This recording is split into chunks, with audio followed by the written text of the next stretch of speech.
everyone, welcome back to my YouTube channel SR Blog Assam Hailakandi and Facebook page SR Family Blog. So guys, আজকে কি দাও খানি বানাইয়া তো আপনাদের সঙ্গে সব শেয়ার করব।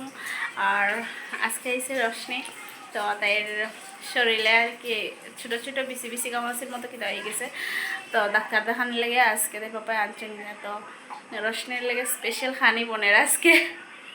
তো সঙ্গে দেখার ভিডিও স্কিপ না হলে লাস্ট অবধি দেখুন।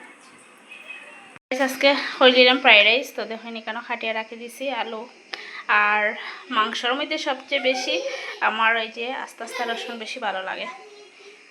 আর এইখানে দেখুন রাইসটা হয়ে গেছে, খালি বাঁচতাম। আর এইখানে দেখুন পেঁয়াজ রসুন আদা আর ফ্রাইড রাইস আর জাল জাল মাংস হইব। মানে বেঞ্চ আর গাজর খাটিয়ে রাখছি। আর আমার বাচ্চারা এত ভালো পায়, মানে মাংস হইলেও রুটি হইতো, নাইলে ফ্রাইড রাইস নাইলে বিরিয়ানি, তারা খুব বেশি ভালো হয়। আর ভাত তারা বেশি ভালো হয় না, আর আমার তো নর্মাল ভাত বেশি ভালো লাগে। সব কিছুর প্যাকেট দেখুন খাটিয়ে রাখার আগে আমি বানিয়েছিলাম, তো অর্ধেক অর্ধেক রয়েছে আজকে এটাই দিলে। কেন আছে দেখুন গোলমরিচের গুঁড়া আছে, মিট মশলা আর গরম মশলা। বিনস আর গাজরটা আমি ভাজি নিলাম। দেখুন গাজর আর বিনসটা একটু ভাজি লিয়েছি, আর ওখান রাইস টেন দিয়েছি আর দিছি খাজু দিছি কিশমিশ দিছি দিয়া একটু লড়াই লিমো আর দিলাম ওখান গোলমরিচের পাউডার। ওটা সিদ্ধ করতে আমি দিছিলাম একটু চিনি লবণ দারচিনি এলাইচি লবঙ্গ সব কিছু দিছিলাম। তো আপনারা কিটা ওরকম বানাইনি একটু কমেন্ট করে কইবা তো। আর এখন আমি দিলাইছি একটু চিনি আর লবণ।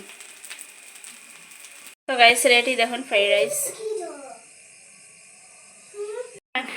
আসলা সোয়াদ। আর এর ভিতরে আমি সব কিছু রেডি করে লিয়েছি, আর এখন মাংসটা পেস্ট করে রাখালে।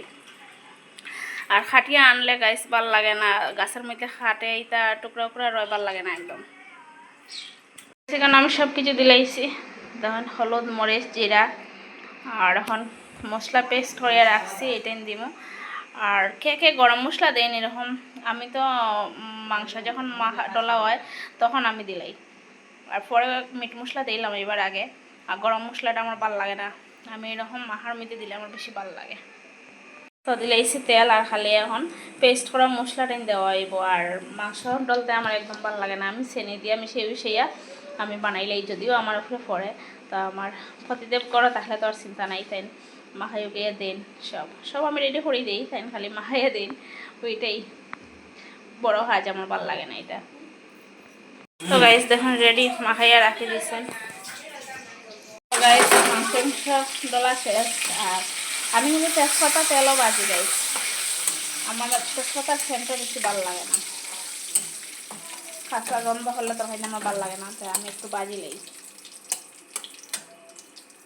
দেখুন রশনি সোয়াদ আসলো, আর আইয়া তাই শরীরও ভালো লাগছে না, ঘুমাই গেছিলো। আর ঘুম থেকে উঠে সন্ধ্যা পরে স্নান করছে। আর এখন তাই খাইয়া দেখে ফ্রাইড রাইস কিরকম হয়েছে মা। আর তাই একটা অভ্যাস বানানির পরে আগে একটা খাইতে লাগে, এটা অভ্যাস আমরা পাপারও। গাইস দেখুন মাংস রান্না শেষ আর এই রসুন খাওয়াও শেষ। তো গাইস এখন আমরা খাইলিমো, আর আজকে খেয়ে কিটাতে খাইলা কমেন্ট করবো। আমার তো এরকম খানি ভালো লাগে, আমার প্লেন ভাত আর ডাইল আলু ভাজি আরও বেশি ভালো লাগে। আর এই রসুন এটা পছন্দের খাওয়ার। তো দেখাইব নেক্সট কোনো ভিডিওতে। সব ভালো থাকার সুস্থ থাকুন, টাটা।